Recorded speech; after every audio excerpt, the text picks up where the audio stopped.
Still, you did this. Mesdames et messieurs, bonjour. Où que vous nous suivez, je vous souhaite bienvenue dans ce nouvel épisode de Zoom Mag.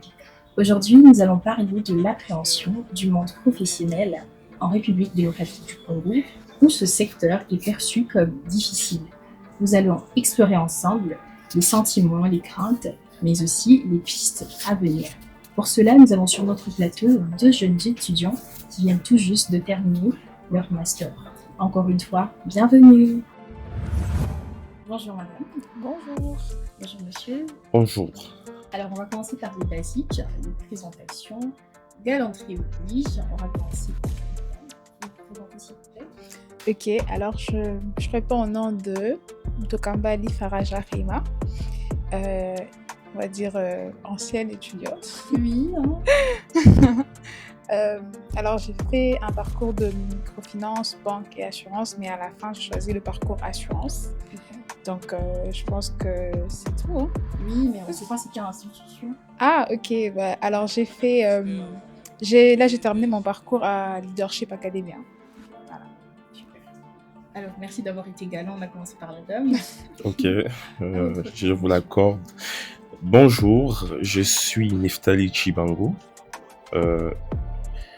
ancien étudiant à l'Université protestante au Congo en sciences économiques, mais précisément en économie quantitative. À part le fait d'avoir été étudiant, je suis affilié au CIREM, qui est les centres interuniversitaires de recherche en économie mathématique à l'UPC. Voilà. Oh, okay. Très bien, merci beaucoup pour ces très belles présentations. Alors, maintenant que vous venez de finir votre master, quel est votre sentiment face à l'avenir professionnel? Madame Thierry. Alors, moi, je dirais, je suis un peu entre deux choses. Déjà, je suis très heureuse, je suis très fière de moi parce que c'est quand même une étape importante qui se termine, donc c'est vraiment très important. C'était quelque chose que je voulais, donc c'est vraiment, on va dire, c'est vraiment une étape importante dans le parcours académique.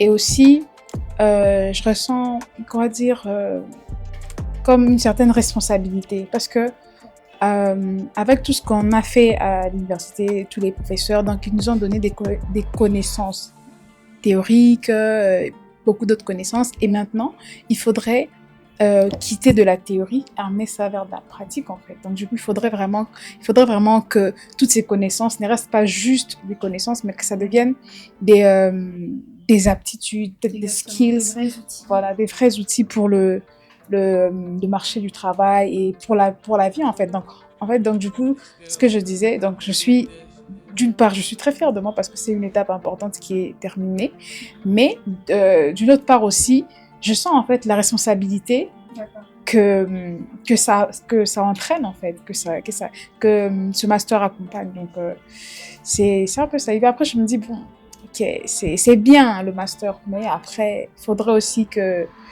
qu'on sente quand même la différence dans le marché du travail entre quelqu'un qui a un master et quelqu'un qui n'en a pas peut-être. Donc, parce que ce sont des connaissances supplémentaires. Alors il faudra aussi que ces connaissances se traduisent aussi dans les aptitudes, les compétences, on va dire. Super, merci. Merci pour la question. Honnêtement, j'ai un sentiment de fierté. Fierté pourquoi faire 5 ans sans répondre dans cette université, c'était un défi, mais quand j'arrive à les réaliser, c'est pour moi une très grande réalisation par rapport aux objectifs fixés. Il y a quand même plusieurs défis en termes de recherche, en termes d'efforts, en termes de sacrifices, en termes de nuits blanches. Et durant tout mon parcours, 5 ans après, je me rends compte qu'il n'y a aucune amélioration de ces taux de chômage. C'est que, de manière structurelle, le gouvernement n'a rien fait pour réduire ces taux. Suite à ces constats, je me pose la question, si ces taux ne diminuent pas, où est-ce que j'irai après mon master? Qu'est-ce que je deviendrai? Aussitôt j'ai découvert ces problèmes, aussitôt j'ai pris une disposition. La disposition que j'ai eu à prendre, c'était de me préparer. Voilà pourquoi la fierté que je ressens aujourd'hui n'est pas seulement sur les faits d'avoir fini, mais sur les faits de m'être assuré d'avoir tout mis en place pour me préparer à affronter la vie professionnelle après mes études. Alors la deuxième question est celle de savoir, maintenant que vous avez fini, craignez-vous la recherche de l'emploi dans un contexte où les opportunités semblent rares? J'utilise le verbe sembler parce que pour certains, ces opportunités ne sont pas rares. C'est pour ça que je vous demande si vous, à votre niveau, déjà est-ce que vous pensez que les opportunités sont ou semblent rares et est-ce que vous craignez la recherche de l'emploi puisque vous venez de finir votre master? Normalement, on a envie de travailler parce qu'on a fait des stages professionnels, on a un peu palpé le monde professionnel et maintenant qu'on finit, on veut travailler.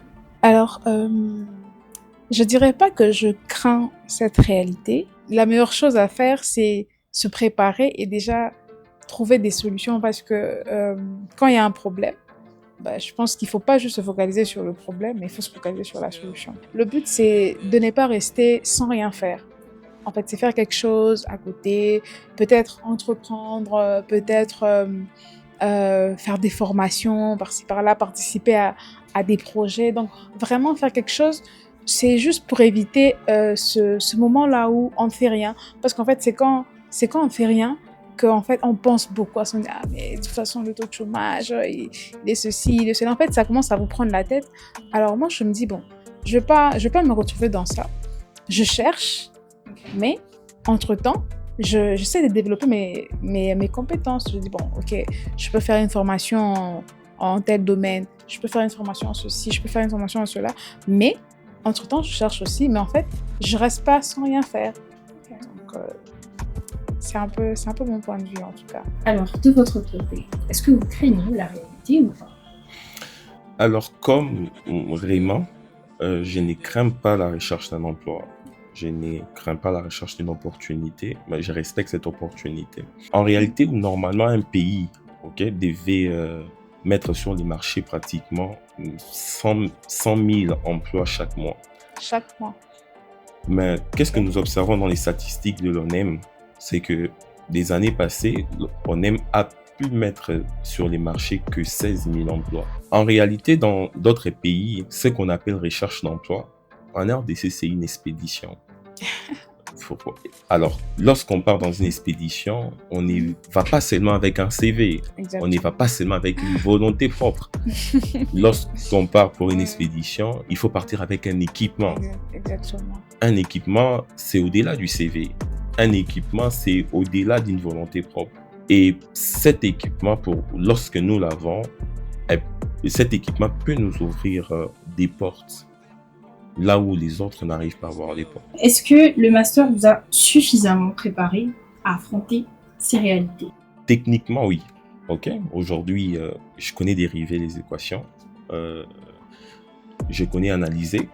Si vous me donnez des données, je connais interpréter les chiffres. J'ai pas envie de dire expert, mais j'ai fait un effort de maîtriser un domaine rare. Un domaine rare dans lequel les autres ne s'intéressent pas. Justement. Mais je crois qu'un jour, ces domaines sera sur les marchés, il sera très évolué et j'aurai la possibilité peut-être d'avoir les statuts d'expertise. Et ça pourrait faire en sorte que les personnes recourent vers moi dans les domaines rattachés à mes études, par exemple. Et voilà. Alors, madame, de votre côté, est-ce que le master vous a préparé à affronter toutes ces réalités? Alors, je dirais, le master, je pense que c'est un milieu où on apprend, bien sûr, on apprend, mais on se retrouve avec beaucoup de gens qui viennent de différents horizons. Il ne faut négliger personne parce qu'on ne sait pas d'où l'opportunité peut venir, en fait. Donc, c'est mieux. Et je pense que, contrairement à ce que les gens peuvent dire, non, voilà, master, c'est juste le papier, mais je pense quand même qu'il faudrait se dire que c'est pas juste un papier. En fait, c'est quelque chose, en fait, qui peut nous ouvrir des portes. Exactement, c'est une clé, c'est un outil important. Voilà, c'est un outil important. Ça peut nous ouvrir des portes. Et après, il faut pas juste faut pas juste se reposer et se dire, bon, ok, j'attends juste à avoir mon master et après, les portes vont s'ouvrir. Si c'était comme ça, je pense que nous tous, on allait pas être là. Donc, c'est vrai, c'est important, mais pas que. Faut pas juste faire ça. Donc, il faut étudier, oui, mais je pense qu'il faut construire son réseau aussi à côté. Alors, dans la vie, on a toujours des plans B. Et dans le monde professionnel, c'est ça qu'on remarque aussi. Ouais. Alors, si jamais les opportunités tardent à venir, quelles autres pistes envisagez-vous? Est-ce que c'est l'entrepreneuriat, comme beaucoup de jeunes, projet personnel, mobilité internationale, parce que ça aussi, on peut beaucoup, Mhm. ou autre chose? Alors, moi, je pense qu'il faut être souple. Il faut être souple. Encore Non, il faut être souple dans la vie. Parce qu'en fait, je pense que les opportunités, ça vient toujours au bout d'un moment, mais peut-être pas l'opportunité que nous, on attend. Peut-être on se dit, ah non, moi, je veux ça. Mais ça tarde à venir. Moi, je pense qu'il faut élargir un peu, tu regardes. Et là, vous avez parlé de l'extérieur. Oui, c'est vrai. Ouais. En fait, je me disais aussi dans la flexibilité, c'est important, heureusement que tu as Ouais. souligné, il faut aussi voir ses principes, Mhm. savoir ce qu'on veut. Par exemple, il y a Justement. des gens qui sont très patriotes, qui se disent moi, je vais réussir ma vie au Au Congo. Congo, ouais, Donc, la mobilité internationale n'est pas une ce option. n'est pas une option. Alors, pour vous, l'entrepreneuriat, vous n'avez pas la fibre, je n'ai pas non plus, ne vous inquiétez pas. C'est quoi, vous, des projets ou peut-être la recherche, ou je sais pas. Oui, je pense que les projets, oui, c'est intéressant, les projets, parce que, en fait, c'est un monde différent. Mais je pense que, enfin, au finish, je pense que tout le monde a envie de réussir. Quand il y a quelque chose, il faut aller, il faut regarder et tout. Il faut choisir, hein, on ne va pas non plus ramasser tout, mais quand même, il faut pas être borné. C'est En tout cas, vraiment pas une bonne chose. Alors, par rapport à cette question, si les opportunités tardent à venir, si je vais les donner par un exemple, moi je viens de finir les études, j'ai besoin de travailler dans une banque par exemple. C'est une opportunité que beaucoup de gens jugent formelle. Et c'est, je crois, les rêves même des plusieurs jeunes diplômés. Mhm. Qu'est-ce que j'aimerais dire en réalité? C'est que il arrivera une circonstance comme celle de la RDC, on finit, il n'y a pas de travail. Alors face à toutes ces réalités, en grande partie, beaucoup de gens se retrouvent à eux-mêmes. Quelles sont les dispositions que nous devons prendre? Mais bon, on fait confiance aux compétences acquises.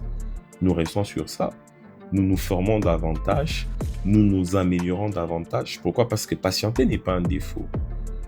S'il faudrait patienter Ouais, c'est ça. de la bonne manière en apprenant encore, Mhm. lorsque les opportunités viendront, Exact. je vous assure que vous serez incontournable. alors si vous aviez 1 minute chacun pour parler directement aux jeunes qui finiront bientôt leur master, quel message d'encouragement leur adresseriez-vous?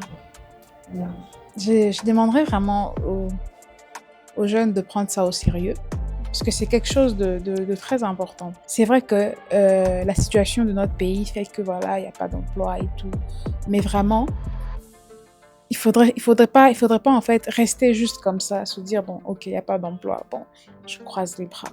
Et aussi, des fois, si on ne trouve pas, il faudrait qu'on soit aussi capable de créer notre propre opportunité.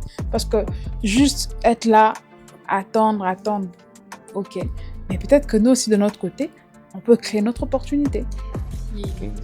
Alors, un jeune qui se retrouve taximan, ok, je prends mon exemple. J'ai fait des études en économie, et puis après, je me retrouve taximan.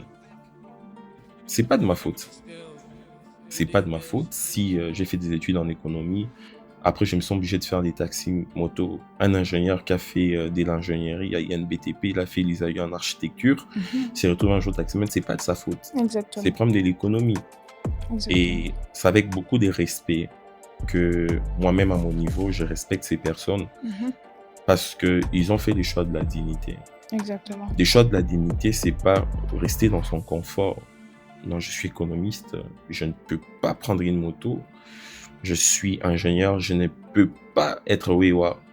Alors que, en réalité, quand ça ne va pas, il faudrait faire le choix de la dignité. Exactement. C'est quoi le choix de la dignité? Le choix de la dignité, c'est faire le choix de ne pas attendre. S'élever, c'est décider de travailler, c'est décider de créer une autre opportunité pour survivre d'abord.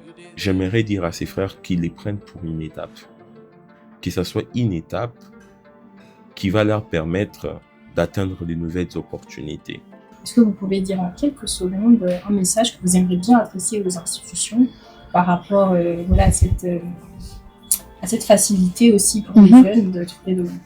Vraiment, mon message pour les institutions serait que on voit des choses, il lance une entreprise quelconque, lance une offre, et après on exige un certain âge et tout, on dit 5 ans d'expérience professionnelle. Ça exclut automatiquement tout ce qui vient de définir en fait. Je trouve que quelque part, c'est méchant. C'est méchant en fait parce que bon, moi je viens de finir. Donc déjà, votre offre correspond à mon profil, mais 5 ans d'expérience. 5 ans d'expérience. Il fallait que je naisse 5 ans plus tôt. Peut-être, c'est ça en fait. J'aimerais vraiment que les entreprises fassent en fait, fassent un effort d'accorder cette première opportunité-là aux jeunes. Pas juste, peut-être pas un contrat direct, mais peut-être d'abord un CDD, peut-être, ou peut-être un stage, mais en fait qu'on offre cette première opportunité-là. Il y a beaucoup de personnes dans ce monde en fait qui sont bon, tout le monde, on va dire, tout le monde est intelligent, tout le monde a quelque chose que Dieu a mis en lui. Mais il faudrait que quelqu'un puisse croire en toi pour te donner cette première opportunité pour que tu puisses te révéler aux yeux du monde. J'inviterais vraiment les entreprises à vraiment essayer de donner cette première opportunité aux jeunes. Ça serait une très bonne chose. Merci, j'espère qu'ils pourront vraiment vous suivre et surtout mettre en pratique ce que vous venez de dire, c'est très important. Et de votre côté, monsieur? Alors, moi, à mon niveau, faire 5 ans à l'université, c'est pas peu. Exactement. Je demande aux universités de créer un système de mise en relation entre les étudiants et les entreprises. Pourquoi pas créer un système de modules de cours. Par exemple, j'ai un cours d'entrepreneuriat. À l'issue de ces cours, nous avons la visite d'un expert d'une entreprise, d'un directeur général. Et je recommande aux universités de faire cela pour tous les cours. Cela permet par exemple aux étudiants d'être déjà en relation avec les entreprises au travers leurs représentants. Exactement. Mais en deuxième lieu, je recommande aussi aux universités d'obliger par exemple la passation des stages académiques. Oui. Pourquoi aujourd'hui, selon notre système, vous verrez un étudiant faire un stage en 3e année des graduats et puis un autre stage en 2e année des masters et puis c'est tout. Non, nous, l'université devrait en l'occurrence obliger par exemple aux étudiants de faire des stages chaque année. Pendant les vacances, allez faire des stages. Pourquoi? Parce que c'est en allant faire des stages, l'entreprise en réalité ne dépense rien. Ils aiment ça quand ils ne dépensent rien. Oui. Et quand ils ne dépensent rien, vous faites comme c'est du bénévolat, mais c'est en faisant du bénévolat qu'ils pourront voir que vous avez des capacités. Et vous pouvez venir la première année, ils vont bouder un peu. Et la deuxième année, ils remarquent que vous êtes excellent. Et arriver même en troisième année, vous pourrez avoir une proposition de contrat. Exactement. Et voire même en master 2. Les universités devaient prendre la responsabilité de les faire. La deuxième des choses, je demande au gouvernement de faire confiance aux compétences locales. Okay? Je disais tantôt que les entreprises recourent, je prends le domaine des assurances que vous êtes en train de faire, on recourt aux Ouest-Africains aujourd'hui. Exactement. Alors que nous avons des compétences qu'il faudrait valoriser. Et j'aimerais que l'État congolais fasse confiance à ces compétences en nous offrant des débouchés. Okay? Des débouchés. Moi, aujourd'hui, je suis être à l'UPC, on ne me connaît pas par une entreprise. S'il y a la possibilité de lancer des offres, okay, vous faites appel à des compétences locales qui n'hésitent pas parce que ces compétences dorment, ils finissent par dormir. Je disais tantôt que la compétence n'est pas égale à un diplôme. Le diplôme, c'est un ticket qui vous donne accès à un spectacle. C'est que avoir un diplôme, c'est bien, c'est un ticket. Mais c'est que personne ne paye un ticket pour finalement ne pas être dans les spectacles. Les spectacles, c'est la compétence que nous avons. Pour avoir cette compétence, nous avons besoin d'être disciplinés et travailleurs acharnés. Donc, de maintenant, ne nous préparons pas seulement pour les marchés, ok, mais pour la place qu'on aimerait occuper dans ces marchés. Voilà. Merci beaucoup, merci d'avoir répondu à notre invitation. C'était un plaisir Merci. pour moi de vous avoir sur notre plateau et j'espère que ce sera la dernière fois.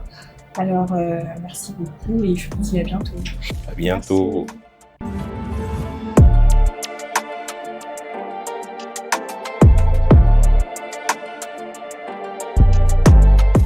Techline Holding, accélérez votre croissance grâce au numérique.